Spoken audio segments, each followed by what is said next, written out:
నమస్కారం. ఇంగ్లీష్ గ్రామర్లో చాలా ముఖ్యమైన అంశం అదేనండి సింపుల్ ఫ్యూచర్ టెన్స్. ఈ టెన్స్ను సులభంగా అర్థం చేసుకునేందుకు రూపొందించిన ఈ విశ్లేషణకు స్వాగతం.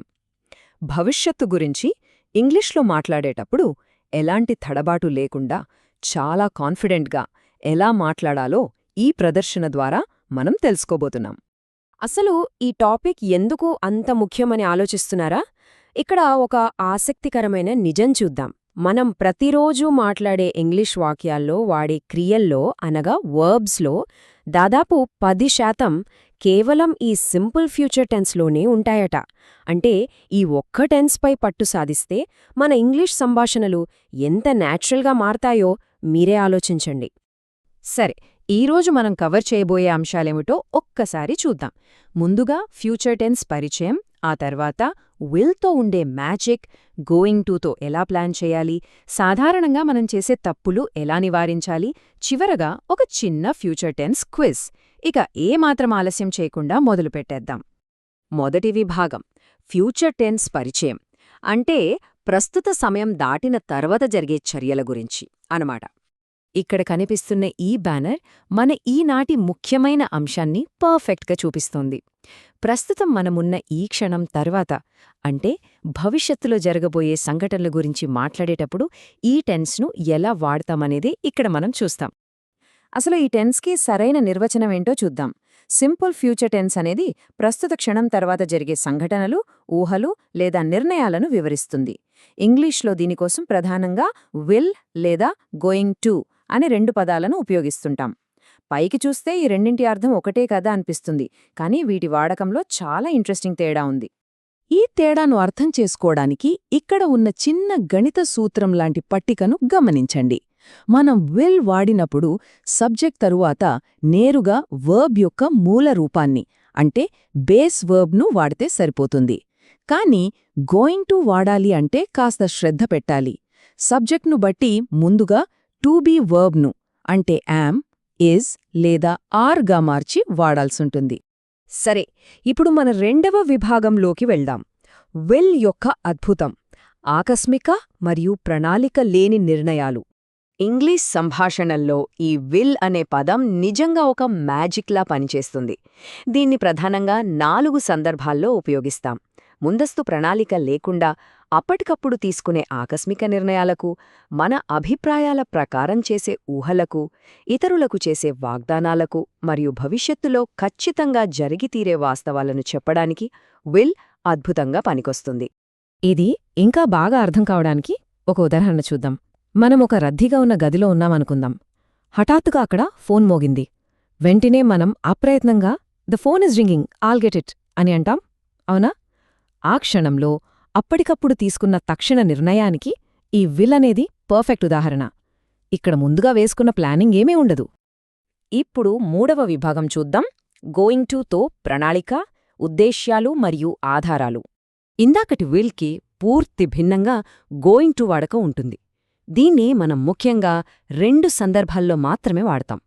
మాట్లాడే సమయానికి ముందే మనం ఒక నిర్ణయానికి వచ్చి ప్రణాళిక చేసుకున్నప్పుడు, అలాగే ఇప్పుడు మన కళ్ల ముందు కనిపిస్తున్న స్పష్టమైన ఆధారాలతో భవిష్యత్తును ఊహించినప్పుడు గోయింగ్ టూని తప్పనిసరిగా వాడాలి.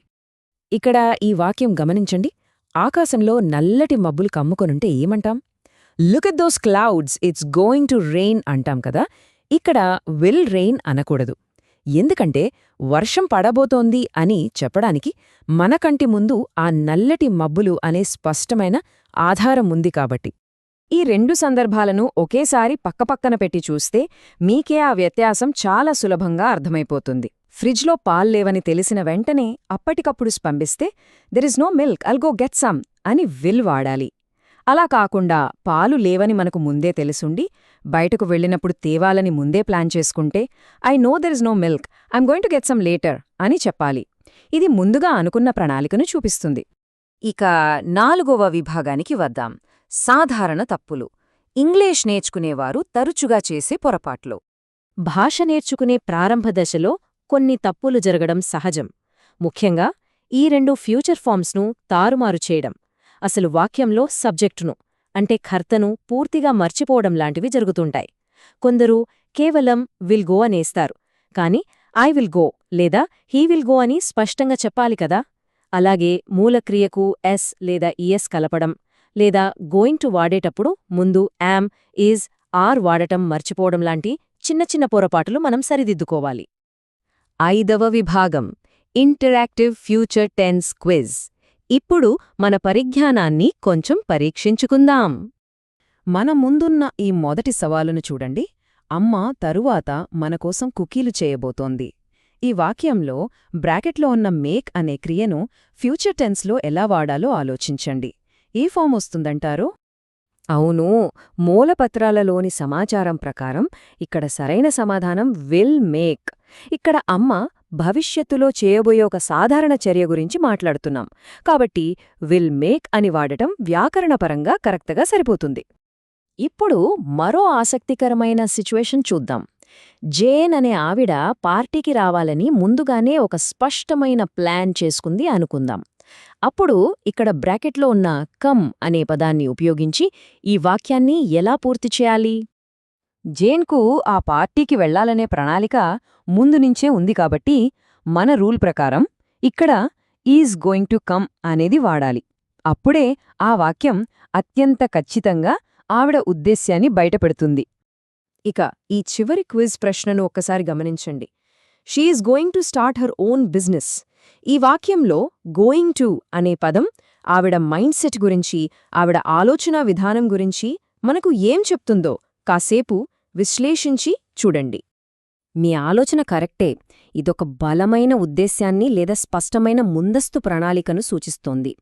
వ్యాపారం ప్రారంభించాలనే ఆ నిర్ణయం ఆమె మనకు చెప్పడానికి చాలా ముందే ఒక స్పష్టమైన ఆలోచనతో తీసుకున్న నిర్ణయం అనేది నిర్ధారిస్తోంది.